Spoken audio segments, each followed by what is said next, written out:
টুকাই দলের নিচে কোন শয়তান লুকিয়ে আছে তাকে অতি সত্তর করে জাতির সামনে উন্মোচন করা আমাদের মুরব্বীদের দায়িত্ব, ঠিক না বেঠে? এই মাহফিল এই জমিনে কায়েম করতে গিয়ে আল্লামা ফুলতলি সাহেব কিবলা রহমতুল্লাহ আলাইহি, আল্লামা হরমুদুল্লাহ সাইদা রহমতুল্লাহ আলাইহি তাদের শরীরের তাজা খুন এই জমিনে জড়িয়েছে। আমরা তাদের উত্তর শুনি। আমি বলবো আমরা মুগলাবাজারের শান্তি চাই, আমরা মুগলাবাজারের শান্তি চাই, আমরা মুগলাবাজারের শান্তি চাই। ইতিমধ্যে মামলা করা হয়েছে। প্রশাসনকে আমরা অনুরোধ করব যে আমরা আমাদের পরিচয় হচ্ছে আমরা সুন্নি মুসলমান।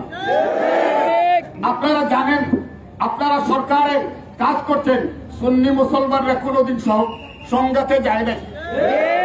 গতকালকে টুকাইদের নিচে, টুকাই দলের নিচে কোন শয়তান লুকিয়ে আছে তাকে অতি সত্তর করে জাতির সামনে উন্মোচন করা আমাদের মুরব্বীদের দায়িত্ব, ঠিক না বেঠে?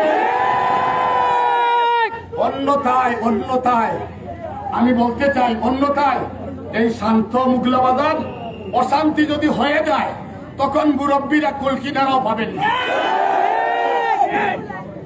আমি সর্বস্তরে মুরব্বিয়ান, চেয়ারম্যান সাহেব, প্রশাসনের দৃষ্টি আকর্ষণ করছি, মেহরবানি করে গতকালকের এই বর্বরিত হামলার সুষ্ঠু তদন্ত করে অতি তাড়াতাড়ি তার সমাধানের ব্যবস্থায় আপনারা যান।